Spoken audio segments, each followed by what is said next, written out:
What's going on, guys? Big up the HECZ here, coming at you with a game of Hardpoint. I am going to be using the BAL, but it's not going to be the regular BAL. It's going to be one of the care package BALs that I got. I think it was, I don't even know the name of it, but it was pretty cool. It had a longer range or whatever. And speaking of, obviously, the reason I wanted to make this commentary is, one, I haven't uploaded in a long time, well, because I haven't been playing. It's been like 2 weeks since I last played. Fwiz getting a job at Google has really put a cramp in our style, right? This guy's working so hard that he doesn't have time for all middle optic matches. Anyway, nonetheless, here we are. Let's continue on. An update on why I haven't been streaming either is because my audio, as you guys have seen in my last couple of videos, this one will be different because it's not recorded live, but my audio has been so out of sync, and I haven't been able to figure it out that I'm so annoyed with it that I just don't even want to do anything. I have these 2 dope-ass Minecraft series that are just begging to come out, but I haven't been able to do that because of my computer.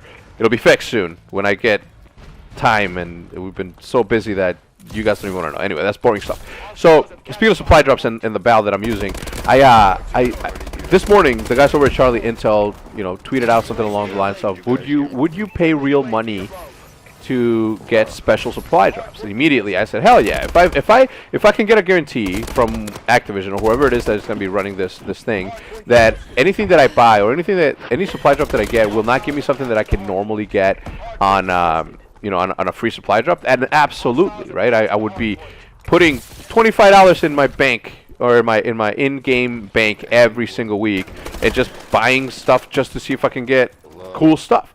Only Use Me Blade then decides to jump in and says, no, spending money and get gloves? No, thank you. And then I said, oh yeah, Only Use Me Blade, what if you could get an Only Use Me Blade engraved knife? One of these supply drops, and it was a rare thing. And then he's like, oh yeah, okay, so now I see what you're saying. Alright, so now that we're getting to the point of what we're trying to make here, right? It's not going to be something like game breaking. It's not going to be anything that affects your fire rate. It's not going to be anything like the supply drops that they're doing now, right? Like the supply drops that they're doing now actually affect the game, right? You could get something that shoots faster, you can get something that shoots longer.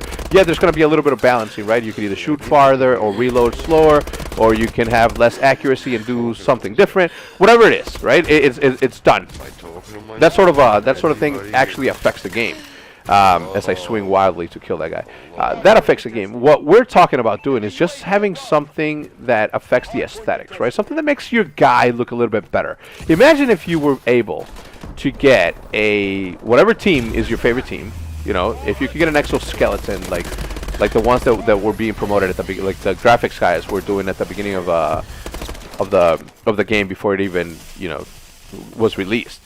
Imagine if you could do something like that. Or imagine something better, right? Imagine if you can pick your skin off of a whole bunch of different something like you can get Blossom, or you can get previous skins from all the previous Call of Duties. Imagine if you can bring back the Red Tiger camo from Call of Duty 4 and put it on your AK-12. You know what I'm saying? Like there's so many things that you can do, right? Imagine if you can skin your guy to be an astronaut, like you were able to be in Call of Duty Ghosts.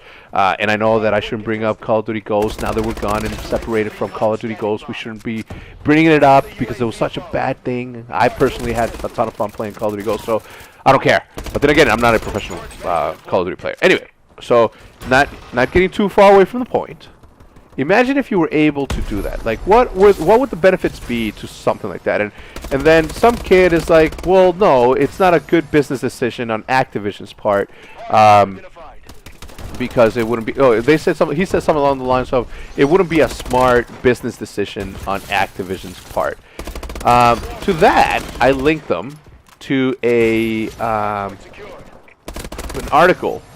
It was about Dota and how much money Dota had raised just off of community bought items, and it was around a total of 10 million doll hairs. All right, obviously, essentially, as the article stated, the community spent over $33 million. All right, this is real money, over $33 million to actually make that happen. Valve, as a company, kept the difference, right? Like the community raised $10 million, but they spent $33 million. So you can do the math, and I don't know.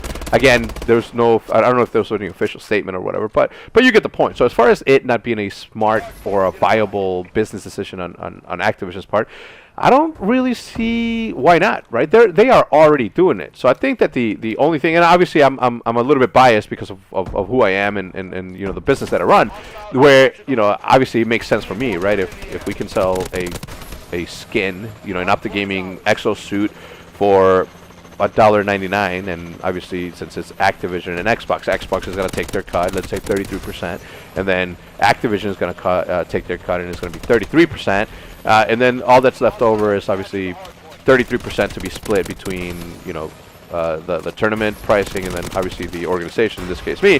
So in my case, obviously it comes a little bit different. It comes from a different point in the world where I say this. But as much as a team owner that I am, and as much as I live and breathe Optic, I've been playing Call of Duty way before Optic, so I'm a Call of Duty fanboy. I'll play Call of Duty till I can no longer play because of the arthritis that is starting to happen in my hands and whatever. I'm not saying that that's what's happening. I'm just saying that that's what would happen if I continue to play this. Whatever. I'll play Call of Duty till my end of days because I like it.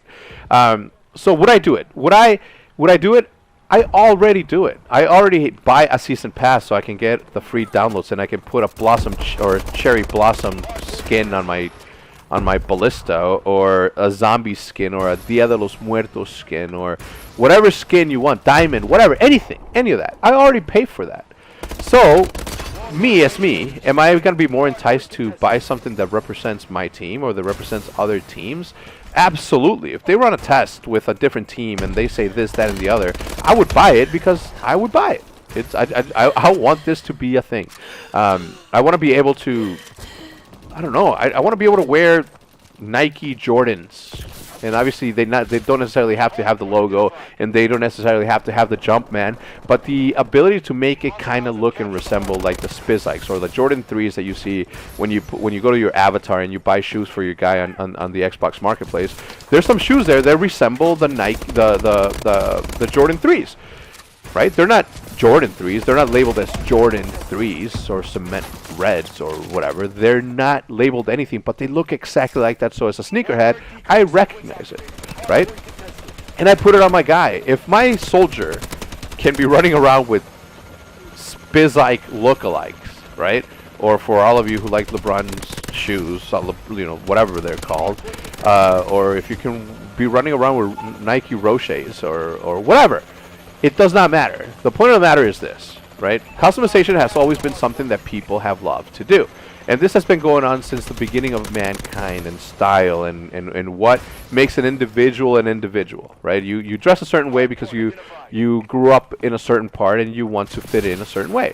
You know, style and customization as human beings have always been a thing. That's why in Mexico you had the Aztecs wearing feathers on their heads, and that's why in Africa you had, you know, people wearing tiger necklaces or tiger bone necklaces or fangs from crocodiles or whatever it is, whatever have you. Customization is always going to be a part of what we are as individuals, because in a world where the world is the world, you're always going to be trying to identify yourself as something, or you're going to try to separate yourself from an individual, from other individuals. You're going to try to individualize yourself to be somebody that stands out in the crowd, right?